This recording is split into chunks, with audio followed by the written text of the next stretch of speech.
All right. Well, we just discussed this off microphone that we have banned Twins talk temporarily, or maybe forever. I don't know, from the Mackey and Judd show. But these Rap with Reusse sessions, it's kind of a safe space if we want to still rip the Twins. So it's not cheating if we talk Twins with Pat, is how I'm justifying this. All right. So I missed this a few days ago. It's like 4 days ago from the Star Tribune. And I don't have the headline here, but it was something like, Derek Falvey, responds to criticism about trading for injured pitchers, basically. Yes. And here's the quote from Falvey. I'm just going to read this. I was there when he said this was Friday. Okay. Okay. So he said, you really try to assess every decision you make based on the information that you have at the time. It's a very Falvey-like quote. Mm-hmm. Because it's easy in hindsight to go back and say, oh, this linked to this. Sometimes that's not the case. I think we knew the risks we were taking on in individual player cases. I think sometimes you take a risk because you think it's the right risk to take. I felt like we knew all the risks associated and moved forward and ultimately are comfortable with our process at the time of those decisions. Chris Paddock, Tyler Mahle, yes. And even the Byron Buxton contract extension. Yes. I was there, and he talked about the risk factors, and of course, a lot of us, your reaction is don't trade for pitchers that have risk factors, right? I mean, they all have risk factors that might be hidden, right? There might be somebody's going to blow out his arm in 5 minutes, but why take a risk? That not only did you take a risk on Chris Paddock, you gave them $6.6 million to make this. What was the risk factor on going to Mr. Pohlad and saying, hey, we got to give him $6.6 million and trade our best reliever? What do you think? Is that good an idea? That was a bad risk factor. There's, what the guy, and it's not a risk factor from having Tommy John 3 years ago. It's a risk factor from having his elbow, getting injections in his elbow in October. So what was the risk?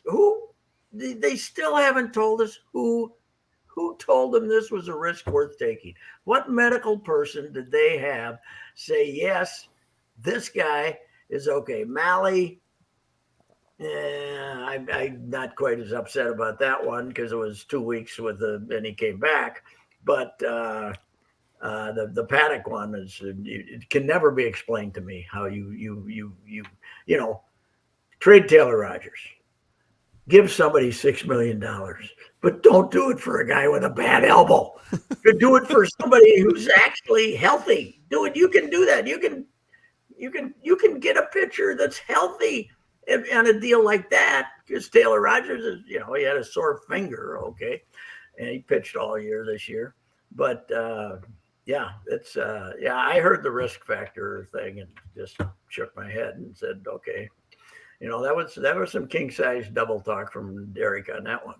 But the good news is Chris Paddock is under team control, though. He is under team control. Why can't you just come in and say, yeah, we screwed that one up? What's wrong with that? What's wrong with admitting a blunder? I think if you come out, in his mind, if you come out and say we screwed it up, then you're admitting incompetence in some way. But if you say we knew it was a risk and we were comfortable with the risk, and sometimes risks don't turn out, you're kind of putting distance between your. Hey, we knew what we were doing. It just sometimes things don't work out. You're absolving yourself a little bit. Yeah, I don't. It still has not been explained to us. I did ask him later. I said, "Is Paddock good?" I said, "He's not even that good." I was talking to him alone for a little bit after that. I mean, why take a risk on a guy who, if he's at his optimum, isn't that good? Right. He's not like he's never lit it up. Didn't he have a 5 ERA a couple of years ago? Yeah, he had one good little run at some time. He's a 3. Yeah, don't. And by the way, they gave up a nice package for Mahle too, more than they gave up for Jorge Lopez, more than they obviously gave up for Fulmer. And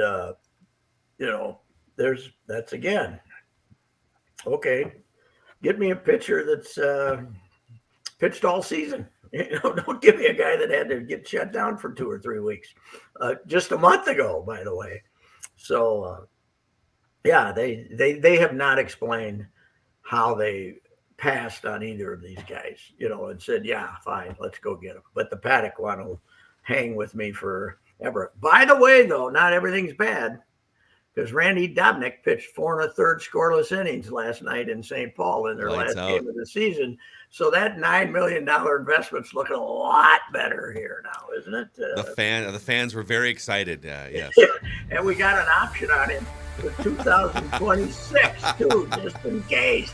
Welcome to Twins Live Preach with it. Patrick Reusse. We go across town where everything is honky-dory.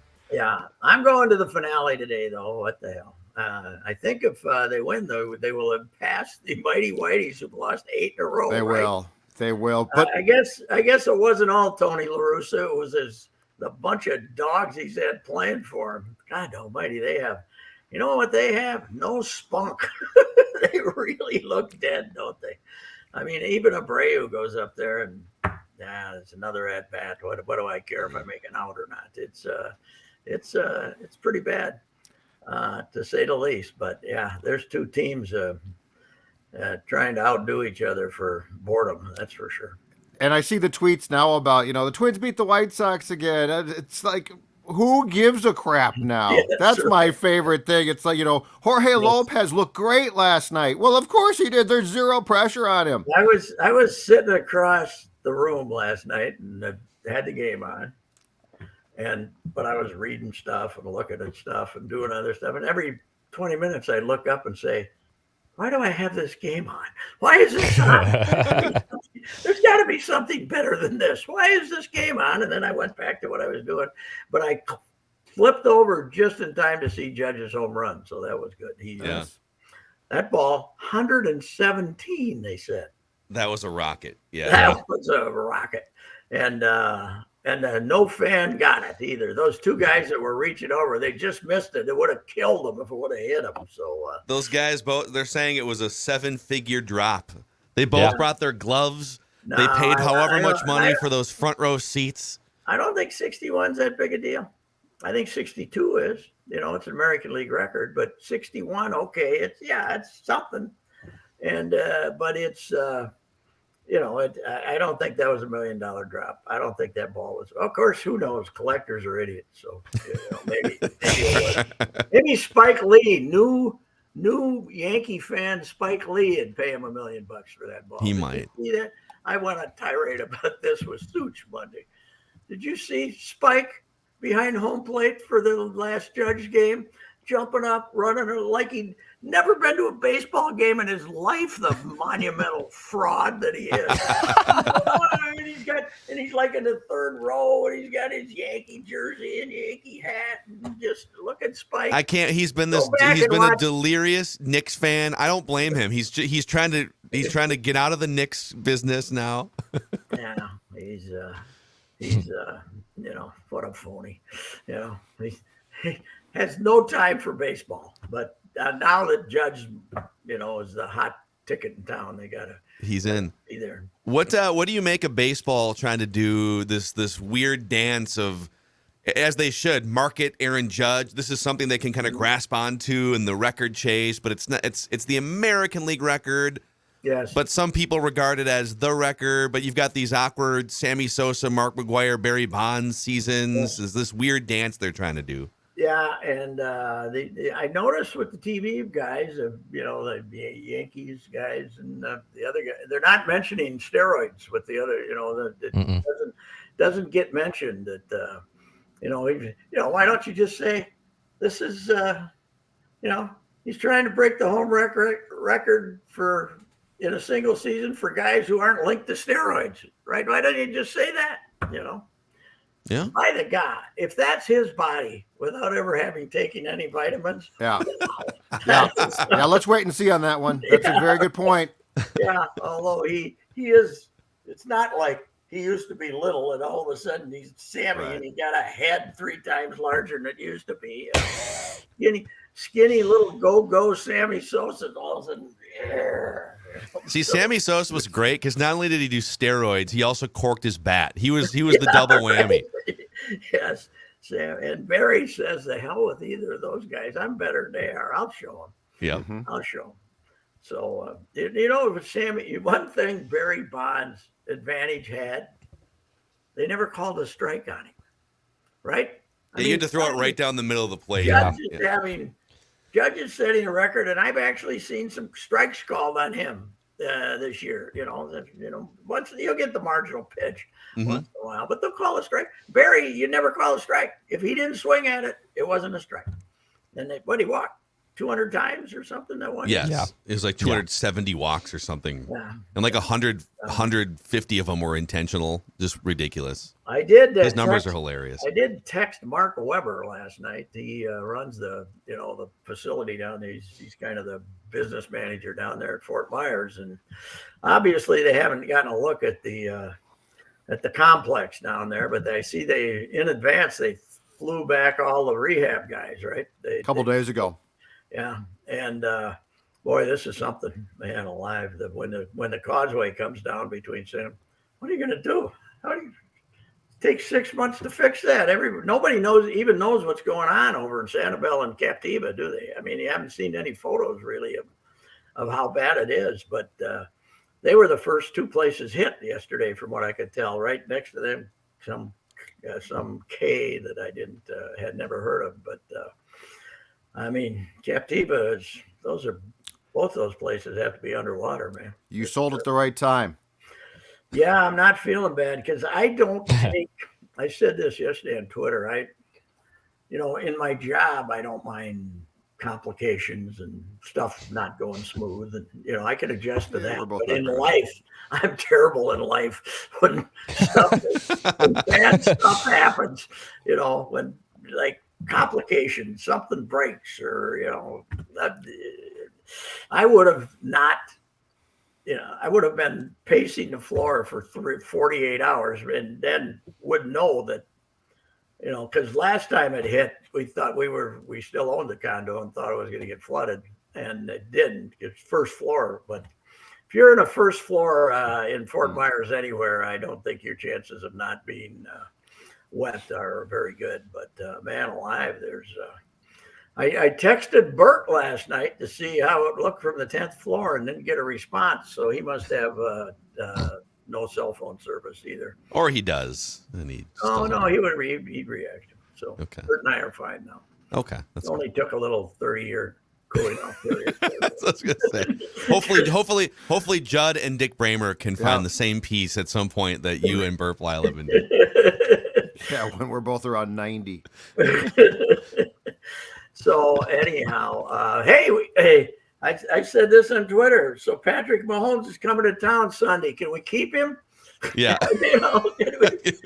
Kidnap him. Can we get three? We can get three Hennepin County sheriffs to nab him after the game and detain him. But I gotta think, after as bad as it is, that have they announced officially that game's here Sunday? No, and Thomason tweeted this morning that it actually might be trending that it's going to stay put in Tampa. Oh, really? Really? It might. How about the whole they didn't get hit as hard. How about the whole state being destroyed? I think Tampa though, because it turned. Yeah, didn't get it as bad as they thought they were. Yeah, it's bad, but it's not terrible there. Might not be a good use of all your facilities and electricity and everything. It's Florida. They're not worried about that. Nobody has any. Yeah. How about the Gators and those guys? They got games to play too. Wow, that's gonna be. Some of them got moved, I think. Yeah. Wow. Boy, this is way worse than the last one, though. This is unbelievable. I saw a shark in the street at one point. Yes. Yeah. Yeah. Just flopping around. Yeah. Fort Myers, in downtown Fort Myers is under, like all 2/3 of the way up the lower levels of buildings. And some of those housing developments houses are completely underwater. Wow. Hopefully nothing happens to the Lani Kai down on Fort Myers Beach. I saw a picture, a time lapse. It's not good. Of the Lani Kai? Yes. The Lani is gone. The Lani is in trouble. Well, they used to have standing urine water even without hurricanes. Oh, God. They did. Disgusting. The little taco joint that I love next to the beach whale there. I don't like the chances of that thing. No, No. the That's Fort in Tampa Myers. now. Didn't you see that? Wasn't that Fort Myers Beach? You were camera. You were Yes, the talking time lapse about? camera. Yeah. That was on Fort Myers Beach, and that was like rushing water in the ocean. Mhm. So, yeah, it'll be interesting to see. I see the Twins are using the ballpark as a shelter again, or not a shelter, but a place for the security, cops and people to assemble. But I wonder how good a shape that place is in. So Oh. I don't know. Considering everything, considering the politics, considering the weather, I think these Florida teams are all saying, let's leave here and go to Arizona and have all 30 teams in Arizona, right? For spring training, it would be spring training, yeah. Arizona's it's a much better layout. Everything is It connected was by freeways and well, it was at one point 22-8, and now it's 15-50. There were 8 in Florida and 22, and 8 in Arizona and 22 in Florida. So you've had 7 franchises reach that decision and get the hell out of there. yeah. And I don't know. You look now, and if one of these things this is what the other one was only 4 years ago, maybe 4 years ago. Yeah. Irma, what was Irma? 4 years ago. I think years. pretty recently. Yeah. So if these are going to happen every 5 years, is it worth it? I've always thought about that. Like, there's natural disasters in most parts of the country, but if I have to board up my home or deal with that level of flooding even like once every 10 years, Yeah, it's just not worth it, is it? A tornado, okay, whatever. I said Miss you. if they would say that this hurricane was a python killer, I would be in favor. But pythons will just swim to other areas. Yeah. They'll be more likely to be in Fort Myers. Into your house. Yes. Yeah. Give me As the I polar said- vortex and shorter summers over alligators and hurricanes every single time. Yeah, the I'll take it. alligators. Yeah. I take an alligator anytime because you can see them a long way off, generally speaking, and you can just walk away. But the pythons might be in your house. Oh God. Yeah. Once in a while, they find them in the house. They sneak in from someplace. They come up from the toilet. Oh, Yeah, that's right. that's right. Just go right up in Boy, there. Duh. One of the few good financial decisions in my life, even though I didn't make money on it. I'm happy that I lost money to get the hell out of there. Too many snakes, pythons and DeSantis both. It's too many snakes to me. Oh my God. Amazing. Well, go get them, boys. Go get them. Finish strong. Go sweep those White Going to the game Sox. today. You coming over today? Judd? No. Judd, you coming to the game? I might. I'm not sure yet. It's very Right, depressing We can now. pass the Whiteys. We can pass the Yeah. Whiteys today. The whiteys who don't care. By Who the are way, doing the smart I thing. gotta expose this. Okay, I can't stop. So Roy Smalley was on the pregame. I love Roy, right? But there's this thing called baseball reference, right? Which now means that these apocryphal stories that you tell can now be checked. Joe Morgan found that out the hard way. Yes, Yeah. and he told the story about how they were talking about somebody having a big slump when he first came in, maybe Miranda, and then becoming the hitter that he's been. 66 RBIs, by the way. But he said that Tony, when he was having a terrible year, Tony came up to him and said, "Hey, blah, blah. I was hitting in 1964. I was hitting 180 in May and won the batting title."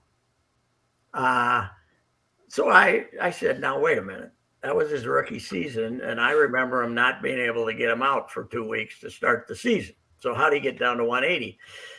Actually, at one point that month, he was hitting 457. Oh, okay. And ended up the month about 375. So either they misspoke, either he misspoke on the year. And by the way, 65, he won a batting title. He was hitting about 250 in May. But I looked that up just in case. But, It was a great story, but we were off by 250 points in the But betting. coming up next, Yeah. Oh my Don't tell God. that story again, Roy. I'll have to see him in the game today and say, Joe, I think Joe Morgan told some crazy story at one point that got debunked on like awful announcing the next day, and then I think lost his job a couple months later. Joe never saw a player who was better than Joe. That was the best part. Yeah, Sandberg's good, but I mean, in my day, I would have and every Sunday night telecast, Joe talked about how great Joe had been. Yep. back in my drinking days, I loved to tell the story about how Mock used to do the fake to third, throw to first deal. That was his big play. And then how I'd only seen it work 3 times in history, and 2 of them were the same guy, Charlie Sands, on the same weekend. And I was convinced I saw that and looked it up, and nope, didn't happen. So, baseball references ruined a lot of good stories, including Tony hitting 180 in Yep. 1964. All right, gentlemen. All right. See you, Pat. See ya. Rapping with Reusse. Presented by Federated Mutual Insurance Company. Always factually accurate at Federated Mutual Insurance Company when it comes to helping maximize the success of your business. That's how they measure their success at Federated, by the success of your business. You can find a full list of industries Federated works with at federatedinsurance.com to see if your industry matches up with their expertise. And federatedinsurance.com, where it's our business to protect yours.